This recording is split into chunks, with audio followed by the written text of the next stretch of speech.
Have you ever seen your friend who already got their uni acceptance earlier? Like, how do they do that? Well, that's because they applied through early action or early decision application rounds. Lucky for you, here we are going to talk about the types of university applications. So for you who are still in high school and planning to continue to top universities, be sure to watch this video till the end. Hi guys, this is Langgam from All In, and in this video, we're going to break down the types of university applications, which are early action, early decision, and regular decision. There are also insights such as what university admissions look for in students and which type you should go for your application. So, let's get to it! Early action is an admission process that allows students to apply to a college or university early, typically in November. They usually receive an admission decision by December. It's a non-binding one, meaning if a student is accepted, they can still consider other university options. Students can apply to multiple universities under early action. There are also two types of EA, restrictive EA, which you can only apply to one institution, and non-restrictive EA, which you can apply to multiple institutions. However, you are free to reject the offer.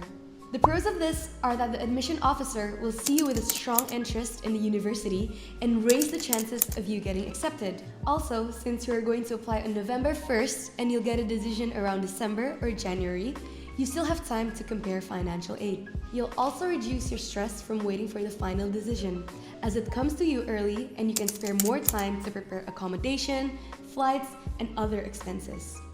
The cons are that you lose the chance to apply while you can improve your grades.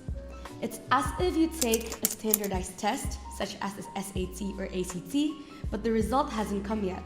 The other thing is, it has a high level of competition, as many universities receive a lot of application. You should stand out in the crowd and be the greatest of the best. Early decision is an admission process where students apply to a single college or university early, usually by November. It's a binding agreement. Students can only apply to one school for early decision. And bear in mind, if you get accepted, you are committed to attending the university. The pros are more likely to get accepted, of course.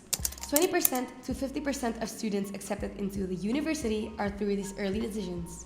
The cons also are in the flexibility and the word binding. Yes, you have to commit to that institution. An agreement must be signed as you've put the university on your top list. Once you've got the acceptance letter, you must attend the university. Otherwise, a penalty has to be paid, but it all depends on each university.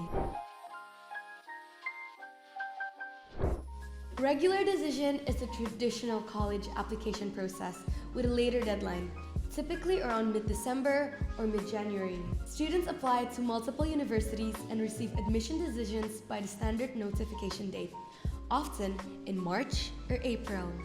It is non-binding, which means students still can compare other options. Pros of regular decisions are sure because the timing is later than early acceptance, meaning more time to do preparations, such as writing essays, asking for recommendation letters, obtaining the best grades, and doing the best in SAT or ACT. The cons are fewer seats available, and this is related to the acceptance rate that is mostly lower than the early acceptance round. This leads to more competition to get accepted.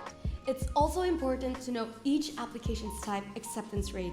EA and ED acceptance rate for top universities like Ivy League varies from 8.5% to 17%. For MIT, the recent acceptance rate is 5%, and the other universities are about 20% up to 60%. Meanwhile, for the regular decisions in top universities such as Ivy League, varies from 2.5% to 4%. MIT is about 4.7%, while other universities are about 10% up to 60%.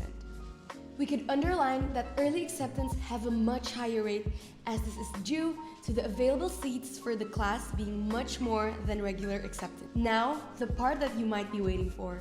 Which application should you take? First of all, you need to find your interest, know what you need, and shortlist universities. These are important steps in which you choose whether you should take one of these application types. If you're strict with your plan since an earlier grade, let's say that in grade 8, you've already had almost perfect scores, have done a lot of activities, and have great relations with your peers and teachers for strong recommendations, then you might put your interest in a specific application type. You might be confident enough to apply early action to the top 4 universities that best fit your profile and interest. But if you want to put one university for an early decision application, make it the one that you are aiming for so you won't be burdened enough when you have to reject the 3 others. A great story comes from one of our mentees. He has proven it by getting an acceptance through early decision. One of our mentees, Morgan, was accepted through ED at Wharton School of University of Pennsylvania's for a business major. How did he get it? He has shown a deep interest in business and entrepreneurship. He co-founded startups of mobile applications since his first year of high school. He also co-founded an organization focused on helping students in creating business ideas into action. Through his story, we found that to apply through ED with excellent results, preparation must be done earlier. On the other hand, if you feel that the first year of high school grades aren't very satisfying and want to make the best in your final year, it's more beneficial to apply for a regular decision. Recent news stated that the SAT is no longer required for a few universities, especially in the United States. But that does not mean the SAT is useless. It shows your academic aptitude and gives extra consideration to admission officers. You can take the SAT to strengthen your application, but bear in mind the dates of the announcement because you need to take the SAT around at least October if you want to apply through early applications. Later than that, you have to submit the application through regular decisions. We have summarized and compared 3 options for you with this table. Early action and early decisions are best for you if you feel confident enough to complete the requirements and shortlist of universities in November. If you opt for early action, you still have flexibility in multiple acceptance, can reject the offer, and compare financial aid. However, for an early decision, you need to be okay with your financial condition as it is a binding commitment. The regular decision simply means more time for you to prepare for applying to universities. This is suitable for you who are still comparing universities to apply, waiting for the final year score, and need more time in taking a standardized test such as SAT or ACT. The decision usually comes in from March to April, and most universities start the fall semester around late August to early September. You have around 7 months to prepare for personal expenses and accommodation. If you decide to attend a university you've been accepted to, make sure to reply soon after you receive the acceptance letter. So, whether you choose early action, early decision, or regular decision, each comes with its own sets of pros and cons. The key is to find the approach that aligns with your goals and preferences. There is no telling which one is better or worse. Before we wrap up, I want to share an exciting opportunity with you. We understand that navigating the college admission process can be overwhelming. That's why we've created the University Admission Mentoring Program. Our program is designed to provide personalized guidance, insider tips, and support to help you stand out in the application process. If you're serious about your future, check out the link in the description below for more information.